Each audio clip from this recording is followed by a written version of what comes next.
కారులో దిగినోడి మాట ఏంది? నేను వెళ్ళే మార్గము గొర్రె అంటుందన్నమాట, మా కాపరికే తెలియును. ఎటుపోతున్నానో తెలియట్లేదు నాకు, నెక్స్ట్ ఏంటి అర్థం కావట్లేదు. కానీ నా కాపరికి త్రోవ తెలుసు. అంధకారం గాఢాంధకారం నాకు కానీ నా కాపరికి కాదు.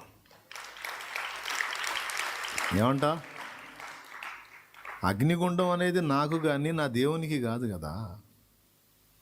విసిరినోళ్ళు గాలిపోయారు, లోపల పడ్డోళ్ళేమో బ్రహ్మాండంగా ఉన్నారు, ఏకంగా ఏ ఇబ్బంది లేకుండా ప్రశాంతంగా ఉన్నారు. ఎందుకు? విసిరిన వాళ్ళ దగ్గర అగ్ని పనిచేసింది, విసరబడిన వాళ్ళ దగ్గర అగ్ని బలం చల్లారిపోయింది. అగ్ని బలమును చల్లార్చేశాడు దేవుడు. మళ్ళీ అగ్ని కనపడతానే ఉంది, ఏమీ చేయలేదు వాళ్ళని. ఇది ఎరిగినవాడు దావీదు. గుర్తుపెట్టుకో, పర్వతాలు ఎక్కిన అనుభవంలో నువ్వు ఉన్నప్పుడు చూసి చూడనట్టుగా ఒకవేళ ఉండొచ్చేమో, కానీ లోయల్లోకి దిగిపోయే అనుభవాల్లో ఉన్నప్పుడు దేవుడు నిన్ను చెయ్యి వదలటం కాదు, అసలు అప్పుడే ఆయన నీ వెంటబట్టు మొదలుపెట్టాడు. యోసేపు ఏమనుకుంటుండొచ్చు, దేవుడు నాకు తోడై ఉన్నాడు, నేను తండ్రి దగ్గర హ్యాపీగా ఉన్నాను, ఇప్పుడు వదిలేశాడు, అందుకని నేను ఇట్లా అగచాట్లు స్టార్ట్ అయినాయి అనుకోవచ్చు. కానీ వింత రివర్స్ అర్థమవుతుంది అక్కడ పరిస్థితి చూస్తే. ఇంటికాడ హ్యాపీగా ఉన్నప్పుడు ఆయన నార్మల్, ఎప్పుడైతే అగచాట్లుగా ఎంటర్ అయ్యాడో అప్పుడు దేవుని సన్నిధికి యోసేపుతో పోవటం మొదలుపెట్టింది. ఎప్పుడైతే నిరాశ విభులోకి దిగిపోయి భయం అనే దాని గుప్పెట్లోకి ఏది ఈ సాతాను స్వరం వినబడింది ఏలియాకి దిగాడో, అంధకారపు లోయలోకి దిగాడో, దూత దేవుని సన్నిధి వచ్చేసి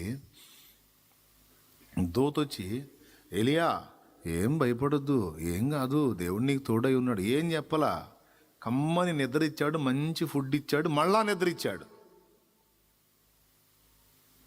ఇదే మందో నాకు అర్థం కావట్లా. భలే ఆలోచన శాలేమన్నా, నేను కూడా అదే చేస్తాను. బాగా ప్రెజర్ వచ్చినప్పుడు మంచిగా 2 నింతలు తిని 2 నింతలు నిద్రపోతాను. దిన ప్రయాణం అంతా నడిచాడంటే అంటే అంత ప్రెజర్ అయిపోయాడు, పాపం అలిసిపోయాడు. రోజు ప్రయాణం అంతా నడిచాడంటే ఎంత అలిసిపోయాడో చూడండి. రేపు ఈ టయానికల్లా చంపేస్తాను అంది కదా, అందుకని దిన ప్రయాణం అంతా అంటే ఏలియా దగ్గరికి ఎవడైనా చేరాలంటే రోజు దాటాలన్నమాట. ఆమె చెప్పిన టైంకి ఏలియా ట్రేస్ అవుట్ అవ్వకూడదు, అందుకని దిన ప్రయాణం అంతా పోయాడు. నన్ను చంపుతావా రేపు ఈ టైంకల్లా, నీకు చిక్కుతానా, నువ్వు చంపిన ఆ టైం తప్పించి చంపటమే కానీ నీకు చిక్కనా మీ అనుకుంటూ పోయాడు అనమాట. కొంచెం నిశ్చితంగా గమనిస్తే ఇవన్నీ బయటకు వస్తాయి. ఎక్కడ దిన ప్రయాణం ఎందుకు పోయాడు అంటే మళ్ళీ ఎవడైనా ఏలియా దగ్గర రావాలంటే అంత జర్నీ చేయాలన్నమాట. అది కూడా ఎందులో పోయాడు, మళ్ళా మామూలు రూట్లో పోతే వాళ్ళు ఈజీగా వచ్చేస్తారు, గుర్రాల రథాలు వేసుకొని. అడవిలో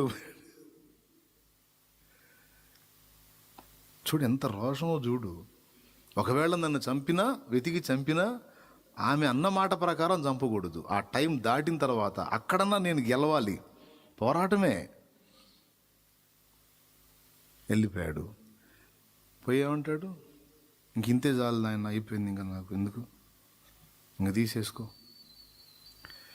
అంటే ఏంటి తీసేసుకునేది, బాగా జర్నీ చేసావు, రోజంతా నడిచే, పండుకో, ముందు నిద్రపో. అరే చంపేవా అంటే నిద్ర బాగుంటుంది ఏందయ్యా, నువ్వు నిద్రపో, నేనున్నాగా.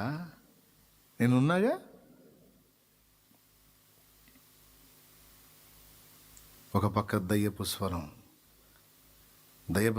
లేదు, ఛాన్స్ లేదు, ఎట్టి పరిస్థితుల్లో లేదు. సోదరుడా, సోదరి, గుర్తుపెట్టుకోండి, ఒక పక్క దేవుడు మాట్లాడుతూనే ఉంటాడు, డోంట్ వరీ నేనున్నానని. మరో పక్క దయ్యపు స్వరం, ఏముంటాం, ఏం లేదు, అయిపోయింది, ఇంకా లేదు చరిత్ర. ఎంతన్నా చెప్పు, మళ్ళీ అది వినపడతానే ఉంటుంది. దాని విషయంలో నువ్వు నేను కరడుగట్టిపోవాలి, సున్నితస్తులమై ఉండకూడదు. దైవస్వరం వినడంలో చాలా సెన్సిటివ్గా ఉండాల్సిన మనం దయ్యపు స్వరమును లక్ష్య పెట్టుటలో చెవిటి వరమైపోవాలి. అయిపోయింది, ఇంక నేను ఇంకెక్కువ చెప్పను. దేవునికి మహిమ. ఏమైపోవాలి? అవును, దయ్యపు స్వరం వినడంలో నీ పని అయిపోయిందనే మాట వినబడటం, ఆ స్వరం వినబడినప్పుడు, లేకపోతే ఇక నీ వల్ల కాదు, నువ్వు బయటపడవు, నువ్వు ఓడిపోయావు, నువ్వు అలాగైపోయావు, నువ్వు ఇలాగైపోయావు, లేదు నీకు నెక్స్ట్ లేదు, ఇక నెక్స్ట్ స్టెప్ లేదు అని ఎన్ని రకాల ఆలోచనలను వాడు నీ మీదకి వదులుతున్నాడో, ఈ ఆలోచనని వాడే పుట్టిస్తాడని ఉంది బైబిల్లో. యేసును అప్పగింపవలెందని యూదా మనసు అంతకు మునుపు అపవాది ఆలోచన పుట్టించిందని ఉంది.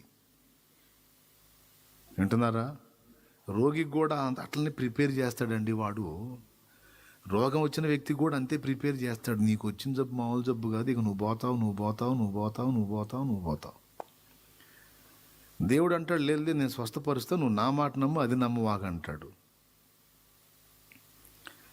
అదే వినిపిస్తాడు, మనల్ని మెంటల్గా ప్రిపేర్ చేస్తాడు వాడు. ఇంకా నీకు అవకాశం ఉంటే అవసరమైతే కళలు కూడా చూపిస్తాడు, దర్శనాలు కూడా ఇస్తాడు. అన్నీ కొలాప్స్ అయిపోతున్నట్టు, మొత్తం కూలిపోతున్నట్టు, మొత్తం అయిపోతున్నట్టు, నీ బతుకంతా అయిపోతున్నట్టు, నువ్వు ఏదేదో అయిపోతున్నట్టు వాడు నీకు చూపిస్తాడు. ఏదేదో అయిపోతున్నట్టు దేవుడు ఎందుకు చూపిస్తాడు నీకు? ఏదేదో అయిపోతున్నట్టు, ఏదేదో జరిగిపోతున్నట్టు, ఏదేదో నీ కథంతా అయిపోతున్నట్టు దేవుడు చూపిస్తే దేవుని గురిగే ప్రయోజనం ఏంటి? కదిలితే మెదిలితే వాడు చూపిస్తుంటాడు. ఎందుకు? నీకు మనశ్శాంతి లేకుండా చేయటానికి, భయం గుప్పెట్లో బతికేటట్టు చేయటానికి. అయిపోయింది, నీ పని అయిపోయింది, అట్లా ఇట్లా అట్లా ఇట్లా అన్ని వ్యతిరేక భావాలన్నీ నువ్వు కలిగి ఉండి మెంటల్గా నువ్వు దానినే విశ్వసించినట్లు కుట్ర చేస్తాడండి. దేవుని వాక్యం చెప్పనే చెప్పి, నీవేది నమ్ముతావో అదే జరిగిద్దని. చెప్పండి, నేను చెప్పింది ఎంతమందికి అర్థమైంది? ఎట్లా ఎట్లా సిద్ధపరచుకొని తెస్తాడో చూడాడు. చివరికి నువ్వు ఏది నమ్ముతావో అదే జరిగిద్దన్న దేవుని వాక్యం నెరవేరినట్లు మెంటల్గా నిన్ను అలా ప్రిపేర్ చేస్తాడు వాడు. నువ్వు అది చేసావు సక్సెస్ కాలా, ఇది చేసావు సక్సెస్ కాలా, నువ్వు అలా ట్రై చేసావు కాలా, ఇలా ట్రై చేసావు కాలా, నువ్వు అలా వెళ్ళావు కాలా, ఏ విధంగా కూడా లేదు నీకు, లేదు అని నీకు ఇన్సైడ్ ప్రేరణ కలగటమే కాకుండా, ఆలోచన కలగటమే కాకుండా కళలు కూడా వస్తాయి నీకు. ఆ కళలు చూసి ఇంకా దడ పెరిగిద్ది. అమ్మో నాకు రానే వచ్చింది ఆయన, నాకేందో అట్టనే కనపడితే అమ్మాయి అని ఎడుతాడు కూర్చొని. అందులో కూడా కుట్ర ఉంది. అర్థమైంది? బెడ్ మీద ఉన్నోడికి విశ్వాసం అయితే పెట్టి కనపడుతుంటుంది, అన్యుడైతే పాడి కనపడుతుంది. కుటుంబ సభ్యులను కూడా ప్రిపేర్ చేస్తాడు సావుకి. పెట్టలేదు, పాడలేదు. ప్రార్థన చేయి, అవసరమైతే పెట్టెకి సిద్ధమైన బాడీని కూడా తిరిగి ఆయన నార్మల్ కండిషన్కి తీసుకొచ్చాడు. తేగలడు.